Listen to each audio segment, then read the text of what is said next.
Welcome back to Soumya Kannada channel. ನಾನು ನಿಮ್ಮ ಸೌಮ್ಯ. ಈಗೀಗ ತುಂಬ ಜನರಿಗೆ ಒಂದು ಕಾಮನ್ ಸಮಸ್ಯೆ ಇದೆ. ಅದೇನು ಅಂದರೆ ಬೆಳಗ್ಗೆ ಎದ್ದ ತಕ್ಷಣ ಬೆಡ್ಡಿಂದ ಏಳೋಕ್ಕೆ ಮನಸ್ಸು ಬರೋದಿಲ್ಲ, ಅಷ್ಟು ಸುಸ್ತಾಗ್ತಾ ಇರುತ್ತೆ. ಇನ್ನು ಆಫೀಸಿಂದ ಮನೆಗೆ ಬರೋಷ್ಟರಲ್ಲಿ ಮೈಕೈ ಎಲ್ಲ ನೋವು ಹೆಚ್ಚಾಗಿರುತ್ತೆ, ಕಾಲು ನೋವು ತುಂಬಾ ಕಾಡ್ತಾ ಇರುತ್ತೆ. ಇನ್ನು ನಮ್ಮ ಹೆಣ್ಮಕ್ಳಿಗಂತೂ ತಲೆ ಬಾಚಿದ್ರೆ ಸಾಕು, ಬಾಚಣಿಗೆ ತುಂಬ ಕೂದಲೇ ಇರುತ್ತೆ. ಇನ್ನು ಮುಖದಲ್ಲಿ ಕಳೆ ಇರೋದಿಲ್ಲ, ಬ್ಲ್ಯಾಕ್ ಸರ್ಕಲ್ ಕಲೆಗಳೆಲ್ಲ ಹಾಗಾಗಿ ಕಾಣಿಸ್ತಾ ಇರುತ್ತೆ. ಹೀಗೆ ಒಂದಲ್ಲ ಒಂದು ಸಮಸ್ಯೆ ನಮಗೆ ಕಾಡ್ತಾನೇ ಇರುತ್ತೆ. ನಾವು ಅಂದ್ಕೊತೀವಿ ನಾವು ಚೆನ್ನಾಗೇ ಊಟ ಮಾಡ್ತಾ ಇದ್ದೀವಲ್ಲ ಅಂತ, ಹಣ್ಣು ತಿಂತಾ ಇದ್ದೀವಿ ಅಂತ.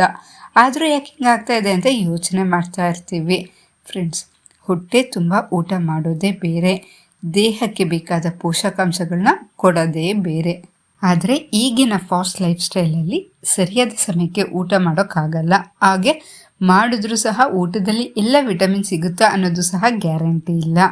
ಅದಕ್ಕೆ ಈಗೀಗ ಡಾಕ್ಟರ್ಸ್ಗಳು ಹಾಗೆಯೇ ಆರೋಗ್ಯ ತಜ್ಞರು ಮಲ್ಟಿವಿಟಮಿನ್ ಟ್ಯಾಬ್ಲೆಟ್ಗಳನ್ನ ತಗೊಳ್ಳಿ ಅಂತ ನಮಗೆ ಸಜೆಸ್ಟ್ ಮಾಡ್ತಾ ಇದ್ದಾರೆ. ಆದರೆ ಈ ಮಲ್ಟಿವಿಟಮಿನ್ ಅಂದರೆ ಏನು, ಇದನ್ನು ಯಾರು ಯೂಸ್ ಮಾಡ್ಬೋದು, ಯಾರು ಯೂಸ್ ಮಾಡಬಾರ್ದು, ಹಾಗೆಯೇ ಫ್ಲಿಪ್ಕಾರ್ಟ್ನಲ್ಲಿ ಅಥವಾ ಅಮೆಝಾನಲ್ಲಿ ಸಿಗೋ ಸಾವಿರಾರು ಬ್ರ್ಯಾಂಡ್ಗಳಲ್ಲಿ ಯಾವುದು ಬೆಸ್ಟ್, ಹಾಗೆಯೇ ಯಾವುದು ತುಂಬಾ ಸೇಫ್ ಅನ್ನೋದರ ಬಗ್ಗೆ ಇವತ್ತು ನಾನು ನಿಮಗೆ ಪೂರ್ತಿಯಾಗಿ ಹೇಳ್ತಾ ಇದ್ದೀನಿ. ವಿಡಿಯೋನ ಕೊನೆವರೆಗೂ ನೋಡಿ. ಯಾಕೆ ಅಂದರೆ ಕೊನೆಯಲ್ಲಿ ಒಂದು ಮುಖ್ಯವಾದ ವಿಷಯದ ಬಗ್ಗೆ ಹೇಳ್ತಾ ಇದ್ದೀನಿ. ಈ ಮಾತ್ರೆ ತಗೊಂಡಾಗ ಕೆಲವು ಸಲ ಮೂತ್ರದ ಬಣ್ಣ ಚೇಂಜ್ ಆಗುತ್ತೆ. ಅದು ಯಾಕೆ ಅಂತ ಗೊತ್ತಿಲ್ಲದೆ ನಾವು ಭಯ ಪಡ್ತಾ ಇರ್ತೀವಿ. ಇದರ ಬಗ್ಗೆ ಸಹ ನಾವು ಮಾತನಾಡೋಣ. ಬನ್ನಿ ವಿಡಿಯೋನ ಶುರು ಮಾಡೋಣ. ಫಸ್ಟ್ ನಾವು ಮಲ್ಟಿವಿಟಮಿನ್ ಅಂದರೆ ಏನು ಅಂತ ಸಿಂಪಲ್ ಆಗಿ ತಿಳ್ಕೊಳ್ಳೋಣ ಬನ್ನಿ. ಫ್ರೆಂಡ್ಸ್, ನಮ್ಮ ದೇಹ ಒಂದು ಬಿಲ್ಡಿಂಗ್ ಅಥವಾ ಒಂದು ಮನೆ ಇದ್ದ ಹಾಗೆ. ಮನೆ ಕಟ್ಟೋಕ್ಕೆ ನಮಗೆ ಹೇಗೆ ಇಟ್ಟಿಗೆ ಸಿಮೆಂಟ್ ಎಷ್ಟು ಮುಖ್ಯನೋ ಹಾಗೆ ನಮ್ಮ ದೇಹಕ್ಕೆ ಪ್ರೋಟೀನ್, ಫ್ಯಾಟ್ ಹಾಗೆಯೇ ಕಾರ್ಬೋಹೈಡ್ರೇಟ್ಸ್ ತುಂಬ ಅಂದರೆ ತುಂಬಾ ಮುಖ್ಯ ಆಗುತ್ತೆ. ಆದರೆ ಆ ಸಿಮೆಂಟ್ ಗಟ್ಟಿಯಾಗಿ ಕೂರಬೇಕು ಅಂದರೆ ನಮಗೆ ನೀರು ಬೇಕಲ್ವಾ? ಹಾಗೆ ನಮ್ಮ ದೇಹದ ಪ್ರತಿಯೊಂದು ಕೆಲಸ ಸರಿಯಾಗಿ ನಡಿಬೇಕು ಅಂದರೆ ಮೈಕ್ರೋನ್ಯೂಟ್ರಿಯೆಂಟ್ಸ್ ಹಾಗೆ ಅಂದರೆ ವಿಟಮಿನ್ಸ್ಗಳು ಹಾಗೆ ಮಿನರಲ್ಸ್ಗಳು ಬೇಕೇ ಬೇಕಾಗುತ್ತೆ. ಉದಾಹರಣೆ ಕೊಡ್ತೀನಿ. Vitamin A, B, C, D, E, zinc, magnesium, calcium ಇತ್ಯಾದಿ. ನಾವು ಪ್ರತಿನಿತ್ಯ ತಿನ್ನೋ ಬೇಳೆ, ಅನ್ನ, ಸಾಂಬಾರ್ ಅಥವಾ ರೊಟ್ಟಿಯಲ್ಲಿ ಇವೆಲ್ಲ ಸಿಗುತ್ತಾ? ಕಷ್ಟ ಅಲ್ವಾ? ಯಾವಾಗ ನಮ್ಮ ಊಟದಲ್ಲಿ ಈ ಸಣ್ಣ ಪುಟ್ಟ ವಿಟಮಿನ್ಸ್ಗಳ ಕೊರತೆ ಆಗುತ್ತೋ ಆಗ ನಮ್ಮ ದೇಹ ನಮಗೆ ಸಿಗ್ನಲ್ ಕೊಡ್ತಾ ಹೋಗುತ್ತೆ. ಅದು ಹೇಗೆ ಅಂದರೆ ಅದೇ ಸುಸ್ತು, ನಿಶಕ್ತಿ ಅಥವಾ ರೋಗಗಳು ಬರೋದು. ಈ ಕೊರತೆಯನ್ನು ನೀಗಿಸಲು ಎಲ್ಲ ವಿಟಮಿನ್ಸ್ಗಳನ್ನ ಸೇರಿಸ್ಬಿಟ್ಟು ಒಂದು ಟ್ಯಾಬ್ಲೆಟ್ ಅಥವಾ ಕ್ಯಾಪ್ಸೂಲ್ ರೂಪದಲ್ಲಿ ರೆಡಿ ಮಾಡ್ತಾರೆ. ಇದನ್ನೇ ಮಲ್ಟಿವಿಟಮಿನ್ ಅಂತ ಕರೀತಾರೆ. ಸರಿ, ನಾವೇನೋ ಮಲ್ಟಿವಿಟಮಿನ್ ಟ್ಯಾಬ್ಲೆಟನ್ನು ತೊಗೊತೀವಿ, ಇದರಿಂದ ನಮ್ಮ ದೇಹಕ್ಕೆ ಏನೆಲ್ಲ ಲಾಭ ಆಗುತ್ತೆ ಅಂತ ಕೇಳ್ತಾ ಇದ್ದೀರಾ? ಬನ್ನಿ ಅದನ್ನು ಪಾಯಿಂಟ್ ವೈಸ್ ನೋಡೋಣ. ನಾವು ಬೆಳಗ್ಗೆಯಿಂದ ಸಂಜೆವರೆಗೂ ಆ್ಯಕ್ಟಿವ್ ಆಗಿರಬೇಕು ಅಂದರೆ ನಮಗೆ ವಿಟಮಿನ್ ಬಿ ಕಾಂಪ್ಲೆಕ್ಸ್ ತುಂಬ ಅಂದರೆ ತುಂಬಾ ಮುಖ್ಯ ಆಗುತ್ತೆ. ನಾವು ಮಲ್ಟಿವಿಟಮಿನ್ ತಗೊಳ್ಳೋದ್ರಿಂದ ನಿಮ್ಮ ಸುಸ್ತು ಕಡಿಮೆ ಆಗುತ್ತೆ, ಎನರ್ಜಿ ಲೆವೆಲ್ ಬೂಸ್ಟ್ ಆಗುತ್ತೆ.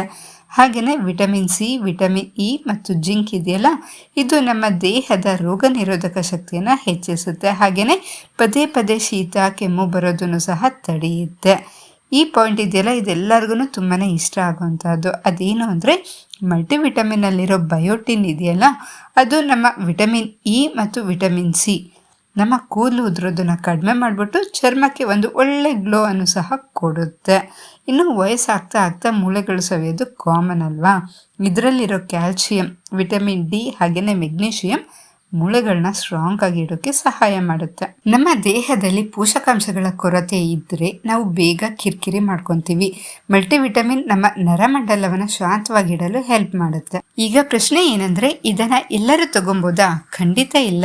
ಯಾರಿಗೆ ಇದರ ಅಗತ್ಯ ಇದೆ ಅಂತ ಹೇಳ್ತೀನಿ, ಕೇಳಿ. ಯಾರಿಗೆ ಟೈಮ್ ಟು ಟೈಮ್ ಬ್ಯಾಲೆನ್ಸ್ ಊಟ ಅಂದರೆ ಹಣ್ಣು, ತರಕಾರಿ, ಸೊಪ್ಪು ತಿನ್ನೋಕ್ಕೆ ಆಗಲ್ವೋ ಅವರು ಈ ಟ್ಯಾಬ್ಲೆಟನ್ನು ತಿನ್ಬೋದು. 50 ವರ್ಷ ಮೇಲ್ಪಟ್ಟವ್ರಿಗೆ ಜೀರ್ಣಶಕ್ತಿ ತುಂಬಾ ಕಡಿಮೆ ಆಗ್ತಾ ಹೋಗುತ್ತೆ. ಅವ್ರಿಗೆ ಊಟದಲ್ಲಿರೋ ವಿಟಮಿನ್ಸ್ ಹೀರ್ಕೊಳ್ಳೋದು ಸಹ ಕಷ್ಟ ಆಗುತ್ತೆ. ಅಂಥವ್ರಿಗೆ ಇದು ತುಂಬಾ ಒಳ್ಳೆಯದು ಅಂತಲೇ ಹೇಳ್ಬೋದು. ಯಾರು ಬರೀ ವೆಜ್ ಊಟ ಮಾಡ್ತಾರೋ ಅವರಿಗೆ ವಿಟಮಿನ್ ಬಿ ಕಾಂಪ್ಲೆಕ್ಸ್ ಕೊರತೆ ಜಾಸ್ತಿ ಇರುತ್ತೆ. ಯಾಕೆ ಅಂದರೆ ವಿಟಮಿನ್ ಬಿ ಹೆಚ್ಚಾಗಿ ನಾನ್ ವೆಜ್ಜಲ್ಲಿ ಸಿಗುತ್ತೆ. ಸೊ ವೆಜಿಟೇರಿಯನ್ಸ್ಗಳು ಮಲ್ಟಿವಿಟಮಿನ್ನ ತೊಗೊಬೋದು. ಜಿಮ್ ಅಥವಾ ವ್ಯಾಯಾಮ ಮಾಡೋರು ಈ ಮಲ್ಟಿವಿಟಮಿನ್ ಟ್ಯಾಬ್ಲೆಟನ್ನು ತೊಗೊಬೋದು. ಯಾಕೆ ಅಂದರೆ ಸಾಮಾನ್ಯ ಜನರಿಗಿಂತ ಹೆಚ್ಚಾಗಿ ನೀವು ಬೆವರು ಸುರಿಸೋದ್ರಿಂದ ನಿಮಗೆ ಹೆಚ್ಚು ಶಕ್ತಿ ಬೇಕಾಗತ್ತೆ. ಹಾಗಾಗಿ ನೀವು ಈ ಮಲ್ಟಿವಿಟಮಿನ್ನನ್ನು ತೊಗೊಬೋದು.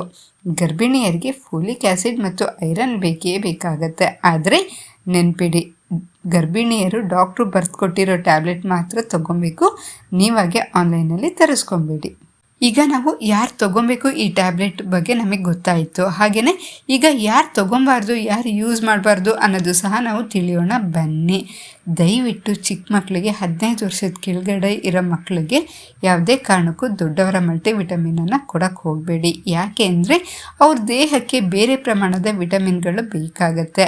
ಅದಕ್ಕೆ ಅಂತಲೇ ಕಿಡ್ಸ್ ಸ್ಪೆಷಲ್ ಸಿರಪ್ ಇರುತ್ತೆ. ಅದನ್ನು ಡಾಕ್ಟ್ರು ಕೇಳಿದ್ರೆ ಮಾತ್ರ ಅವ್ರು ಕೊಡ್ತಾರೆ. ಆಗ ಮಾತ್ರ ನೀವು ಯೂಸ್ ಮಾಡಿ. ಯಾರಿಗೆ ಕಿಡ್ನಿ ಸ್ಟೋನ್ಸ್ ಸಮಸ್ಯೆ ಇರುತ್ತೋ ಅವರು ಕ್ಯಾಲ್ಸಿಯಂ ತೊಗೊಬೇಕಾದ್ರೆ ಹುಷಾರಾಗಿರಬೇಕಾಗತ್ತೆ. ಇನ್ನು ಆಪ್ರೇಷನ್ ಆಗೋರು ಅಥವಾ ಆಗಿರೋರು ಕೆಲ ವಿಟಮಿನ್ಸ್ಗಳು ಅಂದರೆ ವಿಟಮಿನ್ ಕೆಯನ್ನು ತೊಗೊಬಾರ್ದು. ಯಾಕೆ ಅಂದರೆ ಇದು ರಕ್ತ ಹೆಪ್ಪುಗಟ್ಟೋ ಮೇಲೆ ಎಫೆಕ್ಟ್ ಮಾಡುತ್ತೆ. ಇದಕ್ಕೋಸ್ಕರ ಈಗ ನೀವು ಕೇಳ್ಬೋದು, ಸೌಮ್ಯ ಅವರೇ ಮಾರ್ಕೆಟಲ್ಲಿ ತುಂಬಾ ಬ್ರ್ಯಾಂಡ್ ಇದೆ, ನಾವು ಯಾವುದನ್ನು ನಂಬೋದು ಅಂತ. ನಾನು ರಿಸರ್ಚ್ ಮಾಡಿಬಿಟ್ಟು ಫುಡ್ ಸೇಫ್ಟಿ ಹಾಗೆಯೇ ಸ್ಟ್ಯಾಂಡರ್ಡ್ ಅಥಾರಿಟಿ ಆಫ್ ಇಂಡಿಯಾ ಹಾಗೆಯೇ ಗುಡ್ ಮ್ಯಾನುಫ್ಯಾಕ್ಚರಿಂಗ್ ಪ್ರಾಕ್ಟೀಸ್ ಸರ್ಟಿಫಿಕೇಟ್ ಆಗಿರೋ ಫ್ಲಿಪ್ಕಾರ್ಟ್ನಲ್ಲಿ ಸಿಗೋ ಟಾಪ್ 4 ಮಲ್ಟಿವಿಟಮಿನ್ಸ್ಗಳನ್ನ ಲಿಸ್ಟ್ ಮಾಡಿದ್ದೀನಿ. ಅದ್ರ ಬಗ್ಗೆ ನಾವು ಡಿಸ್ಕಸ್ ಮಾಡೋಣ. ಫ್ರೆಂಡ್ಸ್, ನಾನು ಇಲ್ಲಿ ಯಾವುದೇ ಸ್ಪಾನ್ಸರ್ ವಿಡಿಯೋ ಮಾಡ್ತಾ ಇಲ್ಲ. ಜಸ್ಟ್ ನನ್ನ ನಾಲೆಡ್ಜ್, ನಾನು ತೊಗೊಂಡಿರೋ ನಾಲೆಡ್ಜನ್ನು ಜಸ್ಟ್ ನಾನು ನಿಮಗೆ ಶೇರ್ ಮಾಡ್ತಾ ಇದ್ದೀನಿ ಅಷ್ಟೇ. Health card HK vital multivitamin ಇದು ತುಂಬಾ ಫೇಮಸ್ ಹಾಗೆ ನಂಬಿಕೆಯಾದ ಬ್ರ್ಯಾಂಡ್ ಅಂತಲೇ ಹೇಳ್ಬೋದು. ಇದರಲ್ಲಿ ಜಿಂಕ್, ವೈಟಮಿನ್ ಸಿ ಹಾಗೆ ಜಿನ್ಸಿಂಗ್ ಇದೆ. ಇದು ಎನರ್ಜಿ ಹಾಗೆ ಇಮ್ಯುನಿಟಿಗೆ ದಿ ಬೆಸ್ಟ್ ಅಂತಲೇ ಹೇಳ್ಬೋದು. ರೀಸನಬಲ್ ರೇಟ್ಗೆ ಇವರು ಮಾರ್ತಾ ಇದ್ದಾರೆ. ಹಿಮಾಲಯನ್ ಆರ್ಗ್ಯಾನಿಕ್ ಮಲ್ಟಿವಿಟಮಿನ್, ನೀವು ಪ್ಯೂರ್ ವೆಜಿಟೇರಿಯನ್ ಆಗಿದ್ದರೆ ಅಥವಾ ನ್ಯಾಚುರಲ್ ಪ್ರಾಡಕ್ಟನ್ನು ಇಷ್ಟಪಡೋರಾದರೆ ಇದು ಬೆಸ್ಟ್ ಅಂತಲೇ ಹೇಳ್ಬೋದು. ಇದರಲ್ಲಿ ಪ್ರೋಬಯೋಟಿಕ್ ಕೂಡ ಇದೆ, ಅಂದರೆ ಇದು ಜೀರ್ಣಕ್ರಿಯೆಗೂ ತುಂಬಾ ಹೆಲ್ಪ್ ಮಾಡುತ್ತೆ. ಕಾರ್ಬಾಮೈಡ್ ಫೋರ್ಟ್ ಮಲ್ಟಿವಿಟಮಿನ್, ಇದು ಕೂಡ ಒಂದು ಬಜೆಟ್ ಫ್ರೆಂಡ್ಲಿ ಹಾಗೆಯೇ ಎಫೆಕ್ಟಿವ್ ಟ್ಯಾಬ್ಲೆಟ್ ಅಂತಲೇ ಹೇಳ್ಬೋದು. ಇದರಲ್ಲಿ 45ಕ್ಕೂ ಹೆಚ್ಚು ಪದಾರ್ಥಗಳಿದೆ. ಇದು ಕೂದಲು ಮತ್ತು ಚರ್ಮದ ಆರೋಗ್ಯಕ್ಕೆ ಬೇಕಾದ ಬಯೋಟಿನ್ ಕೂಡ ಇದರಲ್ಲಿದೆ.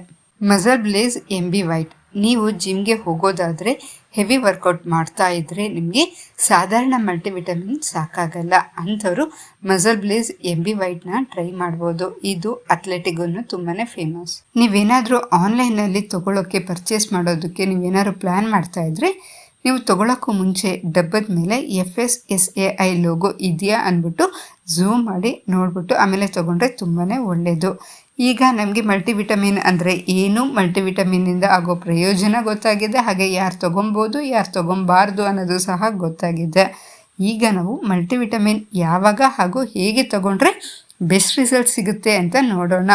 ಜೊತೆಗೆ ಒಂದು ಸೈಡ್ ಎಫೆಕ್ಟ್ ಸಹ ಇದೆ, ಅದ್ರ ಬಗ್ಗೆ ಸಹ ನಾನು ಹೇಳ್ತಾ ಇದ್ದೀನಿ. ದಿನಕ್ಕೆ ಒಂದೇ ಒಂದು ಟ್ಯಾಬ್ಲೆಟ್ ಸಾಕಾಗತ್ತೆ, ಜಾಸ್ತಿ ತಗೊಂಡ್ರೆ ಬೇಗ ಶಕ್ತಿ ಬರುತ್ತೆ ಅನ್ನೋದು ಸುಳ್ಳು. ಓವರ್ಡೋಸ್ ಮಾಡ್ಕೊಳ್ಳೋಕೆ ಹೋಗಬೇಡಿ. ಇದನ್ನು ಯಾವತ್ತೇ ಆಗಲಿ ಖಾಲಿ ಹೊಟ್ಟೆಯಲ್ಲಿ ತೊಗೊಳಕ್ಕೆ ಹೋಗಬೇಡಿ. ಇದರಿಂದ ಗ್ಯಾಸ್ಟ್ರಿಕ್ ಅಥವಾ ವಾಕರಿಕೆ ಬರ್ಬೋದು. ಬೆಳಗ್ಗೆ ತಿಂಡಿ ಆದಮೇಲೆ ತೊಗೊಳ್ಳೋದು ದಿ ಬೆಸ್ಟ್ ಅಂತಲೇ ಹೇಳ್ಬೋದು. ಈ ಥರ ನೀವು ಮಲ್ಟಿವಿಟಮಿನ್ ಏನಾದ್ರು ಟ್ಯಾಬ್ಲೆಟ್ ತಿನ್ನಬೇಕಾದ್ರೆ ನೀವು ದಿನಕ್ಕೆ ಕನಿಷ್ಠ ಪಕ್ಷ ಏನಿಲ್ಲ ಅಂದರೂ ಒಂದು 3 ಲೀಟ್ರಷ್ಟು ನೀರನ್ನು ನೀವು ಕುಡಿಲೇಬೇಕಾಗತ್ತೆ. ನೀವು ಮಲ್ಟಿವಿಟಮಿನ್ ತೊಗೊಂಡ ಫಸ್ಟ್ ಡೇ ಅಥವಾ ನೆಕ್ಸ್ಟ್ ಡೇ ನೀವು ಬಾತ್ರೂಮ್ಗೆ ಹೋದಾಗ ಗಾಬರಿ ಆಗಬೇಡಿ. ಯಾಕೆ ಅಂದರೆ ನಿಮ್ಮ ಯೂರಿನ್ ಸ್ವಲ್ಪ ಡಾರ್ಕ್ ಯೆಲ್ಲೋ ಕಲರ್ಗೆ ತಿರುಗಿರುತ್ತೆ. ದಯವಿಟ್ಟು ಇದನ್ನು ನೋಡಿಬಿಟ್ಟು ಹೆದರಬೇಡಿ. ಯಾಕೆಂದರೆ ಇದು ಯಾವುದೇ ಕಾಯಿಲೆಯ ಲಕ್ಷಣ ಅಲ್ಲ. ಮಲ್ಟಿವಿಟಮಿನಲ್ಲಿ ವೈಟಮಿನ್ B2 ರೆಬೋಫ್ಲೆವಿನ್ ಅನ್ನೋ ಅಂಶ ಇರುತ್ತೆ. ಇದು ನಮ್ಮ ದೇಹಕ್ಕೆ ಎಷ್ಟು ಬೇಕೋ ಅಷ್ಟನ್ನು ತಗೊಂಡು ಮಿಕ್ಕಿದ್ದನ್ನು ಯೂರಿನ್ ಮೂಲಕ ಹೊರಗೆ ಹಾಕುತ್ತೆ. ಇದರಿಂದಲೇ ನಮಗೆ ಕಲರ್ ಚೇಂಜ್ ಆಗುತ್ತೆ ಅಷ್ಟೇ. ಇದು 100% ನಾರ್ಮಲ್ ಹಾಗೆಯೇ ಸೇಫ್. ಸೊ ಟೆನ್ಷನ್ ತೊಗೊಬೇಡಿ, ನೀರನ್ನ ಜಾಸ್ತಿ ಕುಡಿದ್ರೆ ಸಾಕಾಗುತ್ತೆ. ಈ ವಿಡಿಯೋ ಕೇವಲ ಇನ್ಫಾರ್ಮೇಷನ್ ಪರ್ಪಸ್ಸಿಗೆ ಮಾತ್ರ. ಇಲ್ಲಿ ತಿಳಿಸಿರೋ ಯಾವುದೇ ಟ್ಯಾಬ್ಲೆಟನ್ನು ನೀವು ಶುರು ಮಾಡೋ ಮುಂಚೆ ದಯವಿಟ್ಟು ಒಂದ್ಸಲ ನೀವು ಫ್ಯಾಮಿಲಿ ಡಾಕ್ಟರ್ ಅಥವಾ ವೈದ್ಯರ ಸಲಹೆಯನ್ನು ತಗೊಳ್ಳೋದು ಒಳ್ಳೆಯದು. ನೀವಾಗಿ ಸ್ವಂತ ನಿರ್ಧಾರನ ತಗೊಳಕ್ಕೆ ಹೋಗಬೇಡಿ. ಆರೋಗ್ಯ ವಿಷಯದಲ್ಲಿ ತುಂಬಾ ಎಚ್ಚರ ಇರಲಿ. ಈ ಮಾಹಿತಿ ನಿಮಗೆ ಯೂಸ್ಫುಲ್ ಆಗಿದೆ, ಇಷ್ಟ ಆಗಿದೆ ಅಂತ ಅನಿಸಿದರೆ ಪ್ಲೀಸ್ ಲೈಕ್ ಮಾಡಿ. ಹಾಗೆ ನಿಮ್ಮ ಫ್ರೆಂಡ್ಸ್ ಆ್ಯಂಡ್ ರಿಲೇಟಿವ್ಸ್ ಎಲ್ಲರಿಗೂ ಶೇರ್ ಮಾಡೋದನ್ನು ಮಾತ್ರ ಮರಿಬೇಡಿ. ಇದೇ ರೀತಿ ಆರೋಗ್ಯದ ಟಿಪ್ಸ್ಗಾಗಿ ನೀವು ನಮ್ಮ ಸೌಮ್ಯ ಕನ್ನಡ ಚಾನಲನ್ನು ಸಬ್ಸ್ಕ್ರೈಬ್ ಮಾಡ್ಕೊಳ್ಳೋದನ್ನು ಮಾತ್ರ ಮರಿಬೇಡಿ. ಮುಂದಿನ ವಿಡಿಯೋನಲ್ಲಿ ಮತ್ತೆ ಸಿಗೋಣ. ಅಲ್ಲಿವರೆಗೂ ನಮಸ್ಕಾರ. Thank you.